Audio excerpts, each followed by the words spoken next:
every degree of a major scale has a chord built on it, a diatonic chord.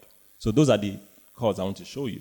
In the key of F sharp, the first degree of F sharp major scale has a chord built on it. What's the quality of that chord? It's called major. So this is F sharp major chord. And when I'm talking about major in this video, when I'm talking about chord in this video, I'm talking about triads, right? Major F sharp major chord.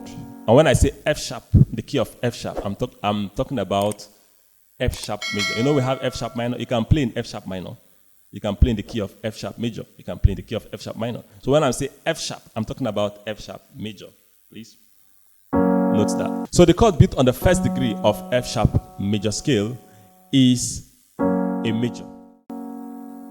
So this is the quality. So the quality of the chord in F sharp major, or the first degree of F sharp major scale, is a major.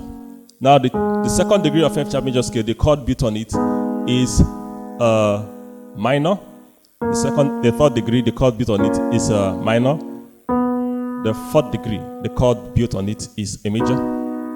Fifth degree, the chord built on it, the quality of chord built on it is a major. Sixth, the quality, a minor.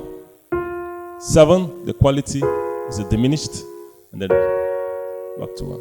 So the one chord, it has the F sharp, A sharp, and C sharp.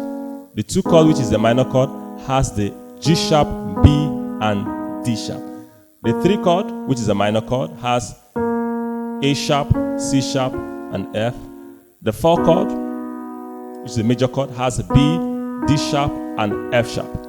The five chord, which is another major chord, has C sharp, F, and G sharp.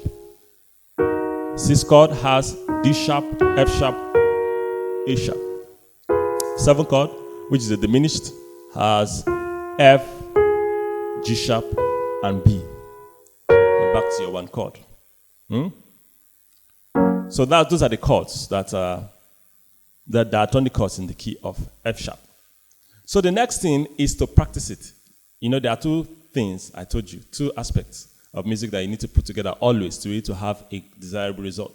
And that is the theory and the practicals. So we've known the diatonic chords in the key of F sharp. The next thing is to practice the diatonic chords in the key of F sharp. So you practice it like this. And the fingers, the fingering, you can use a finger that is more comfortable for you, or you could just copy my fingering. So this, the one chord, I'm using the 1, 3, 5 finger, 1, 3, 5 finger. The two chord, 1, 3, 5 finger. Three chord, I can use 1, 2, 5. I mean, I just leave it at 1, 3, 5. The four chord, I'm using the 1, 3, 5, or you can leave it at 1, 2, 4 fingers. The five chord, 1, 3, 5 fingers. Six chord, the same thing. Seven chord, the same thing. So that's it. So when you practice it, you just practice it like this. You can be slower. Make sure you are not missing the notes. Then the left hand, the same thing. One chord, two chord, three chord, four chord, five chord, six chord, seven, back to one. So you practice it. Sorry. Yeah. So that's the diatonic chords. You practice when you're comfortable with the right hand, you now practice with only left hand. When you're comfortable with the left hand, you will now put it together. One chord, two chord, three chord, four chord, five chord, six chord, seven chord, back to the one. So you practice it like this.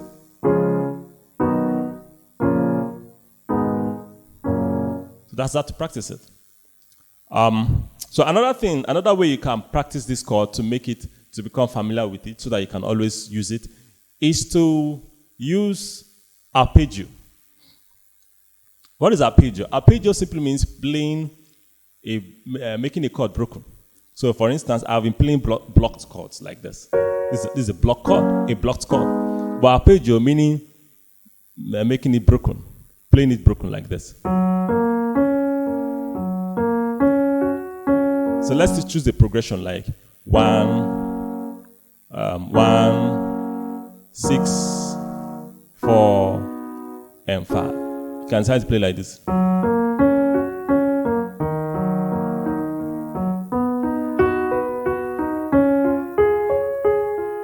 So the same chords I'm playing, but I'm playing it broken. So that's what we call arpeggio. So you can practice your diatonic chords using arpeggio. So instead of playing like this, you can play like this.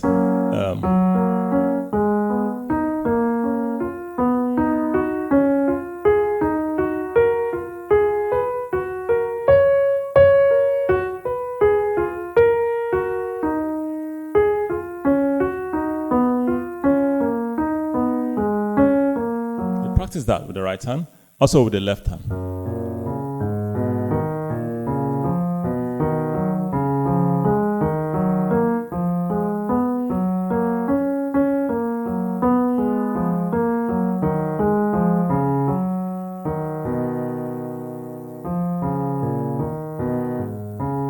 You know, these exercises are not very interesting, but really these are the things that you need to practice to make your hands flexible.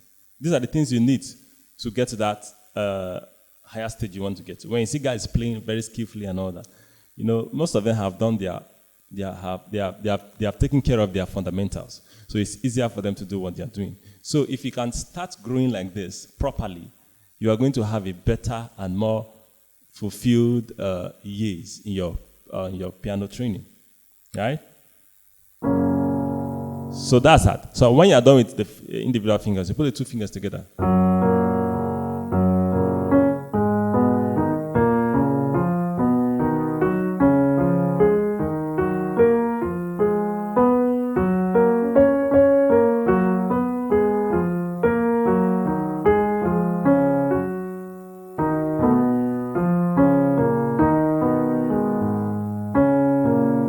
So you practice it like that. So you practice it, the more you practice it, the more flexible you become.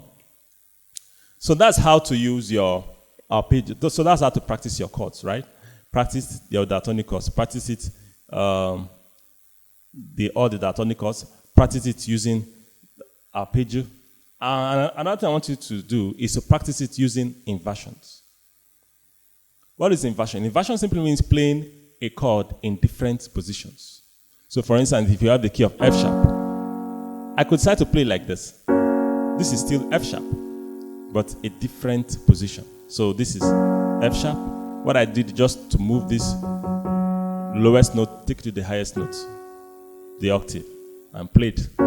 So it's still F sharp major chord, but different inversion. I can still decide to take this A sharp, take it up to this A sharp.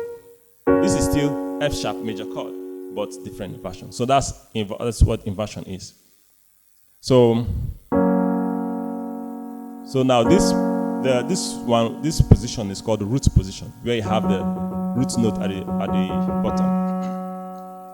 Taking the root note to the octave gives you first inversion. Taking this second middle note to the octave gives you second inversion. Taking this last note to the up gives you back your root position. So this root position, first inversion, second inversion, back to your root position. So that's what inversion is. The two chord also, this is the root position, first inversion, second inversion, back to your root position. The three chord, root position, first inversion, second inversion, root position. So after knowing the inversion, what do you do next? Practice the inversion. How do you practice it? Use your diatonic chords to practice it. So just stay and practice it. The one chord, two chord,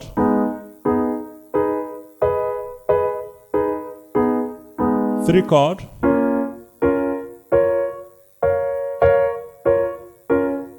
four chord, like that. When you are done with that, you come to the left hand, the same thing.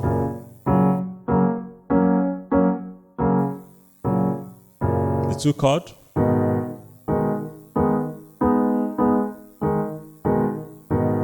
the three chord,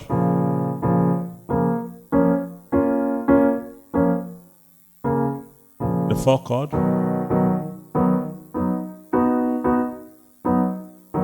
like that, the five chord. So you practice it like that. So when you are done with the right finger, practice with the left finger. When you are done with the left hand, you now put the two hands together. So these are exercises that gives you that finger dexterity that you need. It gives you that finger dexterity that you need, right?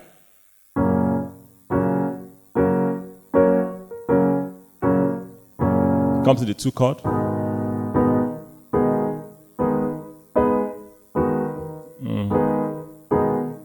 The 3 chord. Now when you are done with that, another thing is to practice the same thing using arpeggio.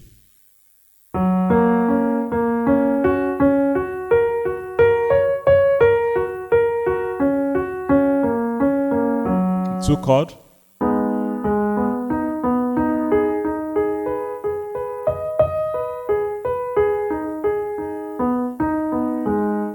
Like that, using arpeggio to practice. When you are done with the right hand, you start with the left hand. This is a 4 chord.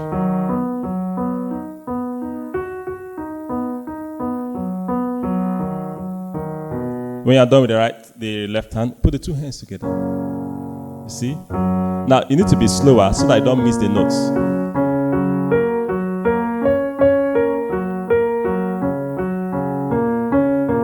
So you practice it like that. As you are practicing it, you are helping your finger dexterity. And that is what you need, right? Okay, so the next thing I want to talk about is progression. What is a progression? A progression is simply a series of chords that you play in a particular piece of music, in a particular song or any type of music. So the chords that you play in that song is what you call progression. So we have several of them. We have 1-4-5 progression. We have 2-5-1 progression. We have a lot of them. So you are also supposed to practice these progressions. You already know your chords, right? Using the number position, a number system. When I say 1-4-5, I'm talking about the 1 chord, which is the first, the chord beat on the first degree of the F sharp major scale. When I say 4, I'm talking about the chord beat on the 4th degree. 1, 2, 3, 4. So we have 1, 4, 5. And it's good that you practice it using different inversions. You are not supposed to just practice the root position. Just root position only. No. You practice it with different inversions. So I have 3 categories of inversions I'm going to be using. I'll just pick the first progression and use it. So you can spend time to do the other ones yourself. So the 1-4-5 progression. The first category of arrangement of inversions I'm going to use is this. The 1 is going to be the root position. The 4 is going to be the second inversion. So the 4. First inversion, second inversion. So the 1, root position. The 4, second inversion. Then the 5 will be first inversion. So this roots first. So in this progression, I'm using root position, first inversion, second inversion. So the first chord is root position. The 4 chord is second inversion. The 5 chord is first inversion. So you can practice it like that.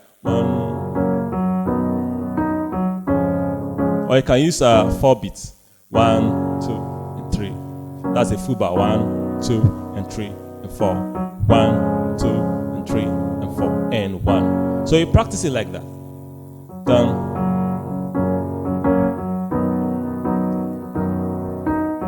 So this root position, then first inversion, then second inversion, then first inversion, the 5 chord, then come back to the 1 chord. You are the mighty God, the great I am. Hallelujah, hallelujah. You can see, this is a song. I'm already singing a song in that progression. So if you practice these progressions, you have already known how to play a lot of songs. So that's the first category. Now the second one, I'm going to use, because I want to use all the inversions for each of the chords. So the second category, I'm going to use the first inversion for the 1 chord. So this is the root position, first inversion. Then for the 4 chord, I'm going to use the root position. And then for the 5 chord, I'm going to use the second inversion. So this is a 5 chord, root position, first inversion, second inversion. So the first chord, 1 chord, the first inversion, 4 chord, the root position, then 5 chord,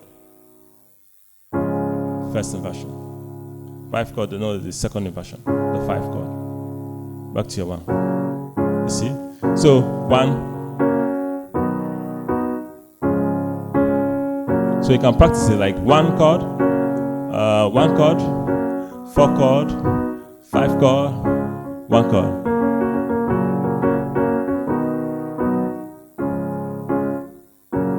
So that's the second category. And then the last one, the last one is going to be this. Okay, I've played the 1 chord in root position and first inversion. So I'm going to be playing it now in second inversion. Then the 4 chord, I've played it in root position. I've played it in second inversion. Okay, so I'll play it in first inversion now. So 1 chord, second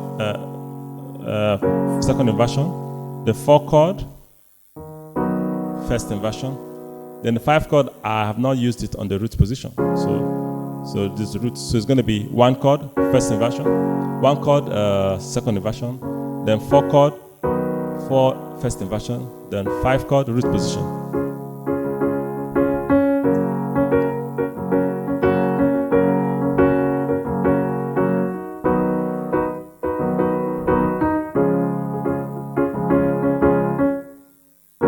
So that's that. So you can use this idea to practice other progressions. Try to use different inversions for it. And as you do this, you are just making your fingers very flexible. You are making your eyes to easily begin to see these notes. You know, sometimes when you look at the keyboard, the notes are looking like similar. Everything are looking the same thing. But by the time you start relating with it like this, practicing all these techniques, you know, and all that, you begin to see it clearly, and everything becomes clearer to you. And then you begin to flow. You play easily. You play more comfortably and all that. So these are the exercises that you relate with every now and then, every day, almost every day. And then that's how you grow to the level that you desire, to the intermediate and even to the advanced level, you see. So if you want to jump this level and you want to start playing advanced chords and all that, you're going to be having problem in the future. A lot of things you will not understand. You know, a lot of things are going to be flying over your head. Even simple tutorials that you're supposed to understand. You will not be able to understand because you didn't really learn from the foundation. You just picked something from the moon and you started playing like that. So this is the right way to learn. You learn gradually, get better from time to time. Thank you so much for watching this video to the end. I hope you learned something. And please, if you enjoy this content, I'd like you to give me a thumbs up. It's very important to me. It helps the YouTube algorithm to recommend my videos to other channels, to other viewers. So please go ahead and give me a thumbs up. And if you have not subscribed, I want to encourage you to subscribe, because definitely in this channel, you're going to learn a lot about playing piano. So thank you so much. Hope to see you in the next video. Bye-bye.